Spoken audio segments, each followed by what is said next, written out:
Hello everyone. Prime Minister Narendra Modi is traveling to the United States on June 21st to June 24th on the invitation of US President Joe Biden for a state visit. Interestingly, although Modi has been in power for the past 9 years in India, this is going to be his first state visit. Now, you must be wondering why is it so, because Modi has made at least 7 official visits to the United States, but this is his first state visit.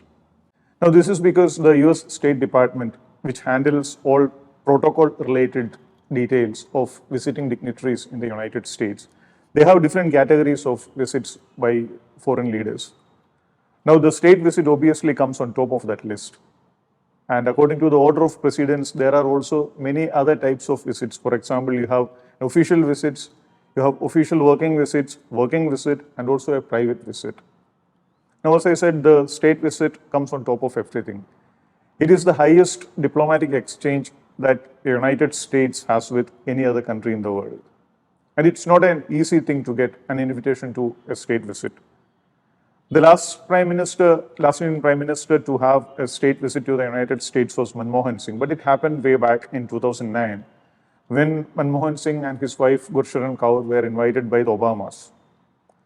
And even the Biden administration so far has conducted only 2 state visits. The first one was French President Emmanuel Macron, and the second one was South Korean President Yoon Suk Yeol.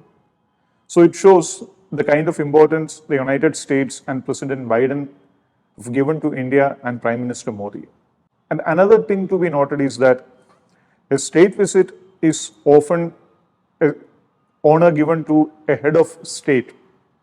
Now, in India's case, the head of state is President Draupadi Murmu, while Prime Minister Modi is the head of government. So it's again a slight breach of protocol whereby Biden has given the highest official honor and visit by inviting Narendra Modi for a state visit. And the second thing to be noted is that a foreign leader or a foreign head of state will be granted only one state visit during a 4-year term of a US president. Now, what is so special about a state visit? Actually, as I mentioned earlier, it's largely about pomp and protocol. In the case of Prime Minister Modi, as soon as he lands in Washington, D.C. on June 21st, there will be an official welcoming party right at the tarmac as he steps down from Air India One.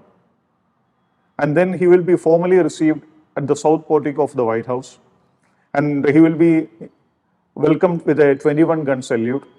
There will be official exchange of diplomatic gifts. There is a state dinner, which is probably the high point of the visit. And we just heard that in case of Modi, President Biden and Dr. Jill Biden are hosting an intimate personal dinner for the Prime Minister. And then the visiting dignitary will be allowed to stay for 3 nights and 4 days at Blair House, which is the official guest house of the President of the United States. Now, the other visits which I mentioned earlier, like the official visit, it will be slightly down from this category of the state visit. So instead of this 21-gun salute, you will have probably only 19-gun salute. And for working visit and from down there onwards, there won't be any gun salutes.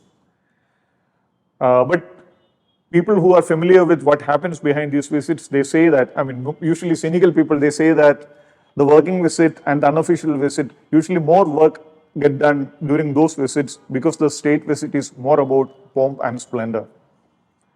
And then the last category, which is an unofficial visit, all other visits are actually initiated at the invitation of the US President, and usually only head of state and head of government will be invited for such a visit. But in the case of an unofficial visit, there is no invitation. A country whose leader wants to visit the United States informs the State Department about the desire to visit, and then the visit happens. The President of the United States might or might not grant an audience to the visiting dignitary if that person or the issue which is being discussed are very important to the United States. Now, that's all about the visit. And for those who love trivia amongst you, do you know who was the first person to be granted the honor of a state visit of the United States? It is actually the King of Hawaii, King Kalakaua, and this visit incidentally happened in November of 1874. In fact, it was a slightly lengthy visit. It started on November 28, 1874 and went on till February 1875. And the President of the United States at that time was Ulysses S. Grant. And President Grant hosted a state dinner, which was actually a Christmas dinner, on December 22nd for the visiting King Kalakaua. And now back to present. Let's hope that Prime Minister Modi and President Biden will have a fruitful visit and great discussions, because the liberal democratic order is facing a major threat. And let's wish all success for the visit. Thank you.